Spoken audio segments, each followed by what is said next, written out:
बुनकर का बेटा बना इंडियन नेवी में लेफ्टिनेंट। मऊ शहर बुनकर बाहुल्य क्षेत्र है और यहाँ पर ताना बाना कर बुनकर अपनी घर की आजीविका चलाता है। इसी बीच बुनकर के बेटे ने जनपद का नाम रोशन कर दिया और इंडियन नेवी में लेफ्टिनेंट के पद पर तैनात हो गया, जिसके बाद बुनकर के घर पर लोगों का बधाई देने का तांता लग गया। तो वही परिवार वालों ने भी बेटे शाह फहद को मिठाई खिलाकर बधाई दी है और उसके उज्जवल भविष्य की कामना की है। तो आपको बता दें, शहर के नवापुरा पूरब मोहल्ले के रहने वाले इम्तियाज अहमद के बेटे शाह फहद ने इंडियन नेवी में लेफ्टिनेंट के पद पर तैनात हुआ है। परिवार वालों में खुशी का माहौल है। वही ये भी बताया जा रहा है, इम्तियाज अहमद एक बुनकर है जो इस आर्थिक मंदी में अपने बच्चे को बड़ी मुश्किल से पढ़ाया है, जिसके बाद आज इम्तियाज अहमद के बेटे जनपद का नाम रोशन कर दिया। हालांकि अभी बताया जा रहा है कक्षा 1 से 5 तक शाह फहद ने प्राथमिक विद्यालय से पढ़ाई शुरू की थी और आज इंडियन नेवी में लेफ्टिनेंट के पद पर तैनात हो गया। फिलहाल बुनकर के बेटे ने पूरे जिले का नाम रोशन कर दिया। Bite Shah Fahad lieutenant, bite Imtiaz Ahmed पिता बुनकर।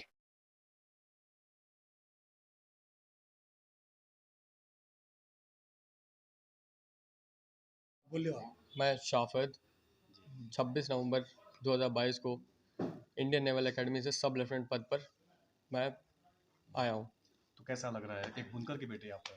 मैं बहुत खुश हूँ। जिस जगह से गया हूँ मैं अगर यहाँ पे होता तो शायद नहीं जा पाता। ये पूरा श्रेय मैं पूरे अपने पापा को देना चाहता हूँ, जिनके वजह से आज मैं यहाँ पे हूँ।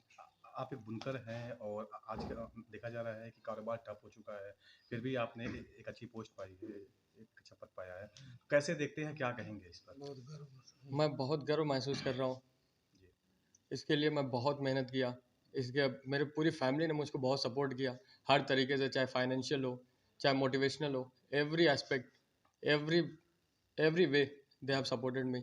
देखा जाता है कि जो बुनकर होता है ना, तो वो अपनी बच्चियों को आगे बढ़ाता है ना बच्चों को आगे बढ़ाता है, फिर भी आपके पापा ने आपको आगे बढ़ाया। इसमें सबसे पहला रीज़न है कि मेरे पापा का ये बरसों का सपना था, क्योंकि वो भी कभी पुलिस में होना चाहते थे और हो भी गए थे, बट दादी ने मना कर दिया। तो उनका एक पुराना सपना था कि मैं भी अपने एक बेटे को देश सेवा में डालूं। तो पापा ने बचपन से ही मुझको हमेशा प्रेरित किया था कि तुमको भारत माँ की सेवा करना है, भारत के लिए कुछ करना है।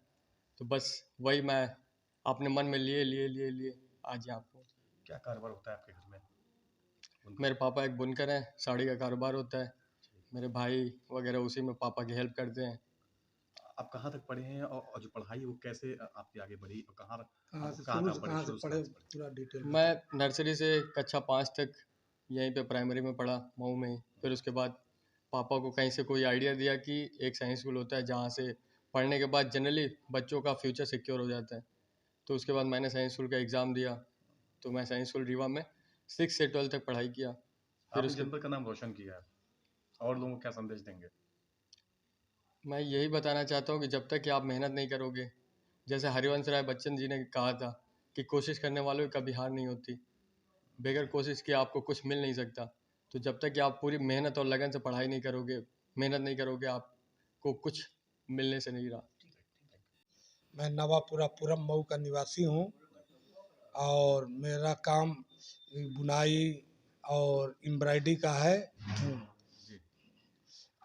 तो हमारे 3 लड़के थे। तो हमारी एक इच्छा हुई, कारगिल युद्ध चल रहा था, उस वक्त से हमारी इच्छा हुई कि हम भी अपने एक बच्चे को देश सेवा में दें। तो ये हमारा सबसे छोटा लड़का था।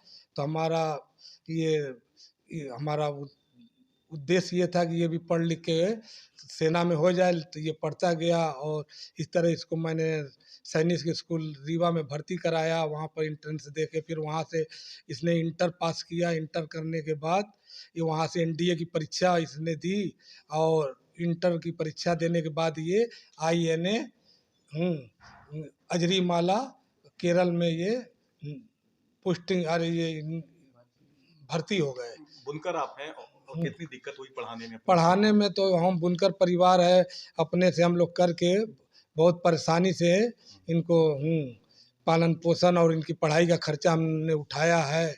और आज ये पढ़ के ऑफिसर हो गए तो हमें बहुत गर्व महसूस हो रहा है। जनपद का नाम रोशन किया है। जनपद का नाम रोशन किया, हमारे उत्तर प्रदेश का नाम रोशन किया है और हमारे मतलब पूरे कि एक पूरे लाइन- समाज का किया है। अगर एक लाइन की बात करें तो कारगिल की लड़ाई देखकर हाँ, हमारे आपको- मन में उत्साहित हो गया कि हम भी अपने एक बच्चे को देश सेवा में लगाएंगे और हमारी वो आज इच्छा पूरी हो गई।